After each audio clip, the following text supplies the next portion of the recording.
ഒരാഴ്ചക്കിടെ മലപ്പുറത്തെ രണ്ടാമത്തെ ദുരന്തം. പൊലിഞ്ഞത് 13 ജീവനുകൾ. ഇക്കുറിയും വില്ലൻ അമിത വേഗത തന്നെ. ദുരന്തത്തിന്റെ കാരണക്കാരെ വിചാരണ ചെയ്യാനല്ല, ദുരന്തം ആവർത്തിക്കുന്നതിന്റെ കാരണങ്ങൾ പരിശോധിക്കുകയാണ് സ്പെഷ്യൽ എഡിഷൻ ഇന്ന്. ആദ്യം പ്രധാന വാർത്തകളിലേക്ക്.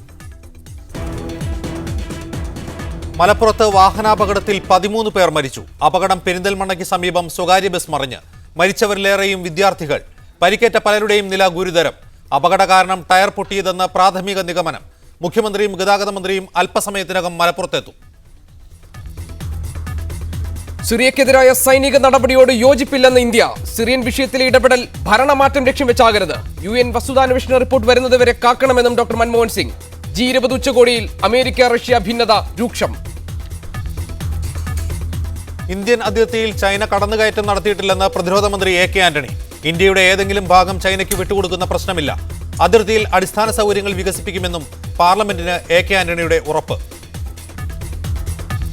കൺസ്യൂമർ ഫെഡ് ഹോർട്ടികോപ്പ് സ്ഥാപനങ്ങളുടെ പ്രവർത്തനത്തിന് സർക്കാർ നിയന്ത്രണം. വിപണി ഇടപെടൽ ഇനി ഉത്സവകാലത്ത് മാത്രം. നിർദ്ദേശം ചീഫ് സെക്രട്ടറി അധ്യക്ഷനായ സമിതിയുടെ ശുപാർശയെ തുടർന്ന്. പുതിയ +2 സ്കൂളുകൾ അനുവദിച്ച സർക്കാർ വിജ്ഞാപനം റദ്ദാക്കിയ സിംഗിൾ ബെഞ്ച് ഉത്തരവിന് സ്റ്റേയില്ല. സ്കൂളുകൾ അനുവദിച്ചത് ഏത് നടപടിക്രമങ്ങളുടെ അടിസ്ഥാനത്തിലാണെന്ന് വ്യക്തമാക്കണമെന്ന് ഹൈക്കോടതി. മലബാറിൽ ഈ വർഷവും 10,000-ഓളം കുട്ടികൾക്ക് +2 പഠനത്തിന് അവസരമില്ല.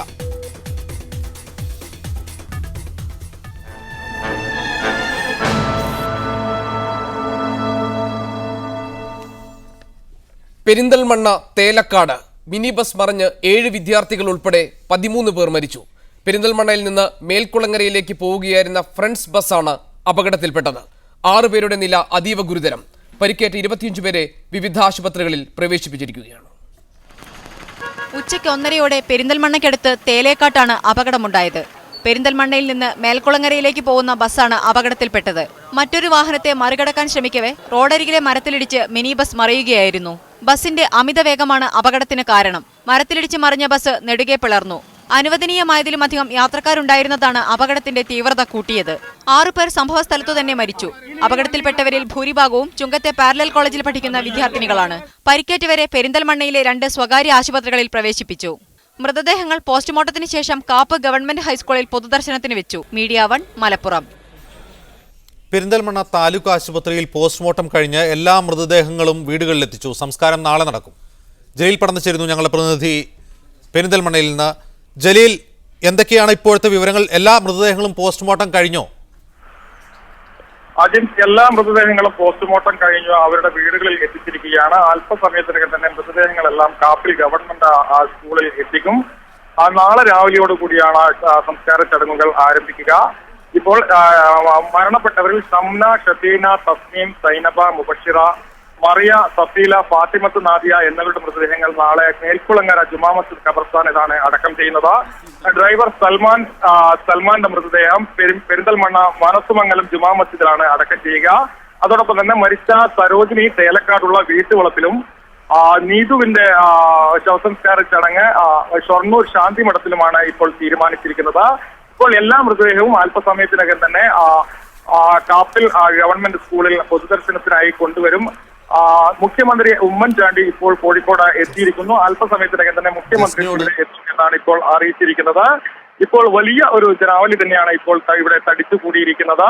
എല്ലാ മൃതദേഹങ്ങളും ഇവിടെ എത്തുന്നതോടുകൂടി ഇവിടെ എത്തിക്കും. നാളെ രാവിലെ 9 മണിയോടുകൂടി തന്നെ സംസ്കാര ചടങ്ങുകൾക്കായി മൃതദേഹങ്ങൾ ഇവിടെ നിന്ന് മാറ്റും എന്നാണ് ഇപ്പോൾ ഇവിടെ നിന്നും അറിയിച്ചിരിക്കുന്നത്.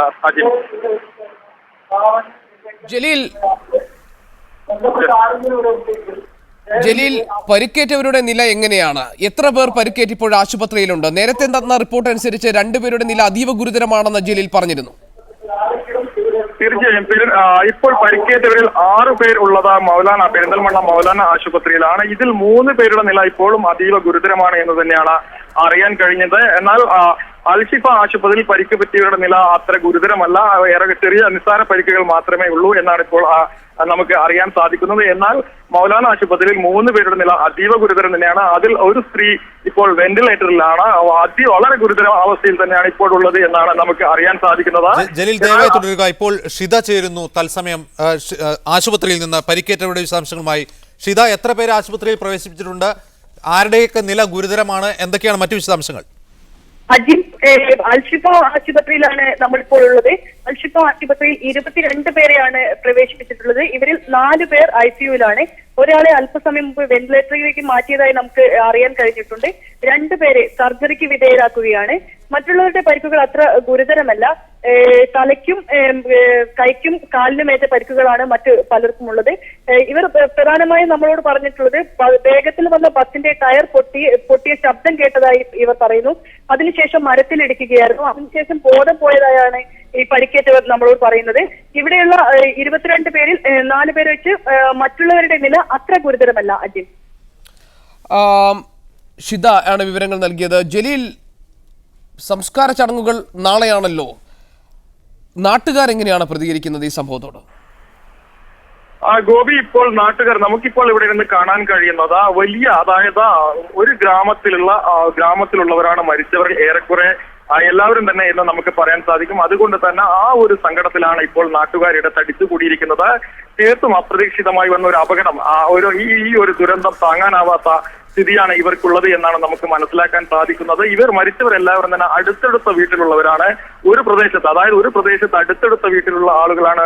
ഇതിൽ 9 കുട്ടികളാണ് ഉള്ളത്. അതുകൊണ്ട് തന്നെ വലിയൊരു ദുരന്തം, ഈ ഒരു ദുരന്തത്തിന്റെ ആഘാതത്തിലാണ് ഈ നാട്ടുകാർ എന്ന് നമുക്ക് അവരോട് സംസാരിക്കുമ്പോൾ മനസ്സിലാക്കുന്നു. അതോടൊപ്പം തന്നെ ഈ ബസ്സുകളുടെ വേഗത, അതാണ് ഇപ്പോൾ നമുക്ക് ഇവിടെ കാണുന്ന ഒരു ചർച്ച. അതായത് മലപ്പുറം ജില്ലയിൽ നമുക്കറിയാം, കോഴിക്കോട് മലപ്പുറം റോഡ്, അതുപോലെ തന്നെ കോഴിക്കോട് പാലക്കാട് റോഡുകളിൽ സ്വകാര്യ വാഹനങ്ങളുടെ അമിതയോട്ടത്തിനെതിരെയുള്ള ശക്തമായ ഒരു രോഷപ്രകടനമാണ് പലരും പ്രകടിപ്പിക്കുന്നത്. ഈ അപകടത്തിന്റെ കാരണം അത് തന്നെയാണ്.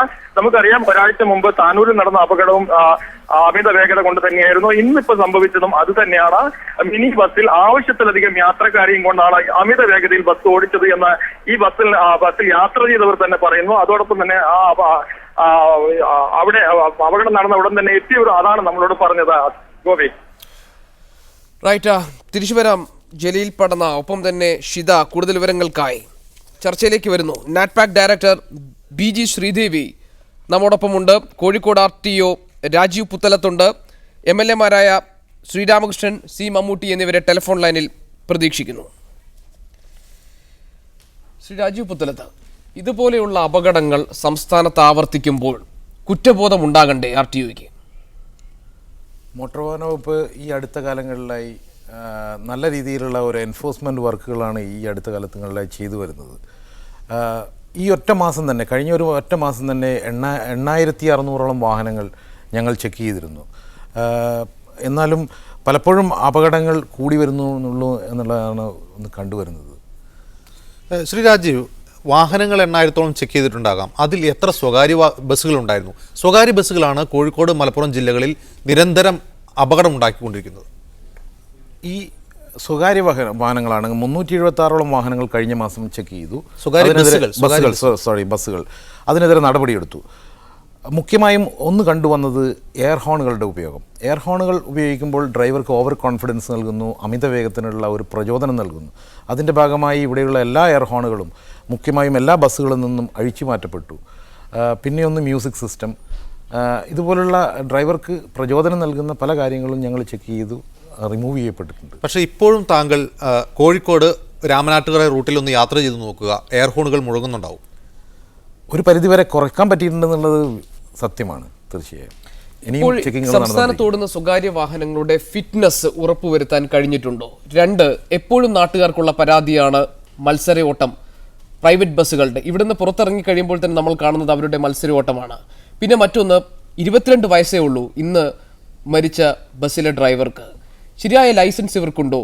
ഇവർ മദ്യപിച്ച് വാഹനം ഓടിക്കുന്നുണ്ടോ? എന്തുകൊണ്ട് ഇവർ അമിത വേഗതയിൽ വാഹനം ഓടിക്കുന്നു? ഇവരുടെ ബസ്സിന്റെ ഫിറ്റ്നസ് ഇതെല്ലാം ടെസ്റ്റ് ചെയ്ത് കൃത്യത വരുത്തി എന്ന് ഉറപ്പ് പറയാൻ കഴിയുമോ? തീർച്ചയായും ഫിറ്റ്നസ്സിന് ആധുനികമായിട്ടുള്ള ഉപകരണങ്ങളോടുകൂടിയാണ് ഞങ്ങളിപ്പോൾ ഫിറ്റ്നസ് സർട്ടിഫിക്കറ്റ് കൊടുക്കുന്നത്. കോഴിക്കോട് അത്യാധുനിക രീതിയിലുള്ള ഒരു ടെസ്റ്റിംഗ് സെൻറ്ററുകൾ തന്നെ കണ്ണൂരും കോഴിക്കോടും തുടങ്ങുകയുണ്ടായി ഈ അടുത്ത കാലത്ത്. അതിനി സംസ്ഥാനത്തിൻ്റെ എല്ലാ ഭാഗങ്ങളിലും അത് ഈ അടുത്ത കാലത്ത് തന്നെ വരും ഫിറ്റ്നസിൻ്റെ കാര്യത്തിൽ. പിന്നെ 20 വയസ്സ് എന്ന് പറഞ്ഞാൽ സെൻട്രൽ ഗവൺമെൻറ് നിയമത്തിലുള്ളതാണ്. 20 വയസ്സ് കഴിഞ്ഞ് കഴിഞ്ഞാൽ ഹെവി ലൈസൻസ് കൊടുക്കാമെന്നുള്ളത്. അതിൽ ഞങ്ങൾക്ക് കേരള ഗവൺമെൻറ്റിന് മാത്രം ഒരു റെസ്ട്രിക്ഷൻ വരുത്താൻ പറ്റില്ല. ദയവായി തുടരുക. ഇപ്പോൾ BG ശ്രീദേവി ചേരുന്നു, നാറ്റ്പാക് ഡയറക്ടർ. ശ്രീമതി ശ്രീദേവി, ഇന്ന് അപകടമുണ്ടായ ബസ് മിനി ബസ്സാണ്. അത്തരം ബസ്സുകൾ നമ്മുടെ നാട്ടിൽ വ്യാപകമാകാൻ തുടങ്ങിയിട്ട് 1.5-2 പതിറ്റാണ്ടേ ആയിട്ടുള്ളൂ. ഇത്തരം ബസ്സുകളുടെ ഫിറ്റ്നസ് സംബന്ധിച്ച വിവരങ്ങൾ നാറ്റ്പാക്കിന്റെ കൈവശമുണ്ടോ? എന്തടിസ്ഥാനത്തിലാണ് ഇത്തരം ചെറിയ ബസ്സുകൾ വ്യാപകമായി പെർമിറ്റ് അനുവദിക്കപ്പെടുന്നത്? യാത്രക്കാരുടെ സൗകര്യം അനുസരിച്ചാണ് ചെറിയ ബസ്സുകൾക്ക് പെർമിറ്റ് അനുവദിക്കുന്നത്. പക്ഷെ ഓരോ പ്രാവശ്യവും ഫിറ്റ്നസ് സർട്ടിഫിക്കറ്റിന് വരുമ്പോൾ ഇതിൻ്റെ ഫിറ്റ്നസ് ഉറപ്പാക്കേണ്ട ബാധ്യത ഉദ്യോഗസ്ഥർക്കാണ്. പിന്നെ ഫിറ്റ്നസ് സർട്ടിഫിക്കറ്റിന് വരുന്ന സമയത്ത് അവരതെല്ലാം ടെസ്റ്റ് ചെയ്ത് ഫിറ്റ്നസ് സർട്ടിഫിക്കറ്റ് കൊടുത്തു കഴിഞ്ഞിട്ട് അതിനുശേഷം പിന്നെ അടുത്ത സർട്ടിഫിക്കറ്റിന് വരുന്നുള്ള ആ ഇടവേളയിൽ ഇതിൻ്റെ ഫിറ്റ്നസിന് എന്തെങ്കിലും തകരാറ് സംഭവിച്ചാൽ അത് കൊടുക്കുന്ന ഉദ്യോഗസ്ഥരുടെ കൺട്രോളിൽ നിൽക്കുന്നതല്ല. ഉദാഹരണത്തിന് ഇപ്പോൾ അപകടം പറ്റിയ ആ ബസ്സിൻ്റെ ടയർ എല്ലാം ബോൺ ഔട്ട് ചെയ്തതായിരുന്നു. അപ്പോൾ അത് ആ ബസ്സിൻ്റെ ഉടമയും ആ ബസ് ഓടിച്ച ഡ്രൈവറും ആ വണ്ടി എടുക്കുന്നതിന് മുമ്പ് ഡ്രൈവർ അത് തീർച്ചയായിട്ടും പറയണമായിരുന്നു. ഇത്രയും ഓടിക്കാൻ പറ്റാത്ത ടയറുള്ള ഒരു ബസ് ഞാൻ എടുക്കില്ല എന്ന് പറയേണ്ട ബാധ്യത ആ ഡ്രൈവർക്ക് തന്നെയായിരുന്നു. പിന്നെ അതുപോലെ തന്നെ ബസ്സിൻ്റെ ഉടമയും അത് നോക്കേണ്ടതാണ്. ഞാൻ നിരത്തിലേക്ക് ഇറക്കുന്ന ബസ് മറ്റുള്ളവരെ കൊല്ലാൻ വേണ്ടിയല്ല, ഇതിന് എല്ലാ വിധത്തിലുള്ള ഫിറ്റ്നസ്സും ഉണ്ടാകേണ്ടതാണ് എന്നുള്ളത് ബസ്സിൻ്റെ ഉടമയും നോക്കേണ്ടതാണ്. ഇത് ഏതെങ്കിലും ഒരു കാറ്റഗറി ശ്രീദേവി, താങ്കൾക്കറിയാം, ഇതെല്ലാം ഒരു ദുരന്തമുണ്ടായി കഴിയുമ്പോൾ നമ്മൾ ചാനൽ ചർച്ചകളിലോ അല്ലെങ്കിൽ പത്രമാധ്യമങ്ങളിലോ എല്ലാം ഈ കാര്യങ്ങൾ നമ്മൾ നിരന്തരം പറയുന്നു. ഇതൊന്നും നടപ്പാക്കപ്പെടുന്നില്ല. ആ പ്രദേശത്തേക്ക് ആകെ സർവീസ് നടത്തുന്നത് മിനി ബസ്സുകളാണ്. അവിടേക്ക് എത്താനുള്ള യാത്രക്കാരുടെ ഏക ആശ്രയമാണ് മിനി ബസ്സുകൾ. സ്വാഭാവികമാണ്, തിരക്കിട്ട് നിൽക്കുന്ന ആളുകൾ അവർ ഒരുപാട് തള്ളിക്കയറും. ഇതെല്ലാം പരിശോധിക്കാനുള്ള സംവിധാനങ്ങൾ നമുക്കുണ്ട്. ഇതെല്ലാം പരിശോധിക്കേണ്ട വകുപ്പ് നമുക്കുണ്ട്. ഇതെല്ലാം പരിശോധിക്കേണ്ട ഉദ്യോഗസ്ഥർ നമുക്കുണ്ട്. എന്നിട്ടും ദുരന്തങ്ങൾ ആവർത്തിക്കുന്നു. 2710 പേരാണ് റോഡ് അപകടങ്ങളിൽ മരിച്ചതെങ്കിൽ 2012 ആകുമ്പോഴേക്കും അത് 4786 കണക്കുകൾ അനുസരിച്ച്. ഇത് നിയന്ത്രിക്കാനോ ഇല്ലാതാക്കാനോ തടസ്സം നിൽക്കുന്നത് ആരാണ്? ഇത് നിയന്ത്രിക്കാനും ഇത് ഇല്ലാതാക്കാനും ഉള്ള ശ്രമങ്ങൾ ഗവൺമെൻറ്റിൻ്റെയും ഉദ്യോഗസ്ഥന്മാരുടെയും എല്ലാവരുടെയും ഭാഗത്തു നിന്ന് ധാരാളമായിട്ടുണ്ടാകുന്നുണ്ട്. പക്ഷേ എന്നിട്ടും ഈ അപകടങ്ങളും അപകട മരണങ്ങളും കൂടുകയാണ്. ഇതിൻ്റെ ഒരു കാരണം വാഹനത്തിൻ്റെ എണ്ണപ്പെരുപ്പമാണ്. രണ്ടാമത്തെ കാരണം നേരത്തെ പറഞ്ഞതുപോലെ ചില സ്ഥലങ്ങളിലേക്ക് ആവശ്യത്തിന് വാഹനങ്ങളില്ലാതെ വരുമ്പോൾ ബസ്സിൻ്റെ കണ്ടീഷൻ അല്ലെങ്കിൽ ഓടുന്ന ബസ്സിൻ്റെ സൗകര്യം മറ്റുള്ള കാര്യങ്ങളൊന്നും യാത്രക്കാർ ശ്രദ്ധിക്കാതെ അവർക്ക് കിട്ടുന്ന വാഹനത്തിൽ കയറി യാത്ര ചെയ്യാൻ ശ്രമിക്കും. അപ്പോൾ ഇതിൽ നമ്മൾക്ക് പ്രത്യേകമായിട്ട് ഗവൺമെൻറ്റിൻ്റെ ഭാഗത്തുനിന്നോ ഉദ്യോഗസ്ഥരുടെ ഭാഗത്തുനിന്നോ എന്തെങ്കിലും പിഴവുണ്ടായതുകൊണ്ടാണ് അപകടങ്ങൾ സംഭവിക്കുന്നതെന്ന് പറയാൻ പറ്റില്ല. മറിച്ച് ഇത് ഓടിക്കുന്ന ആളിൻ്റെ ശ്രദ്ധക്കുറവും ഇത് ഈ വാഹനം നിരത്തിലേക്ക് ഇറക്കിയ ആളിൻ്റെ എന്തോ കാര്യക്ഷമത ഇല്ലായ്മയും ആണെന്ന് വേണമെങ്കിൽ പറയാം. ഉദാഹരണത്തിന് ഈ 2 അപകടങ്ങൾ അടുത്തിടെ ഉണ്ടായ 2 അപകടങ്ങളും അമിത വേഗതയിലായിരുന്നു എന്ന് പറഞ്ഞു. അപ്പോൾ അമിത വേഗതയിൽ പോകാൻ ഫിറ്റ്നസ് ഇല്ലാത്ത ഒരു വാഹനം അമിത വേഗതയിൽ പോയതിൻ്റെ ഉത്തരവാദി ആരാണെന്ന് നമുക്ക് ചിന്തിക്കേണ്ടിയിരിക്കും.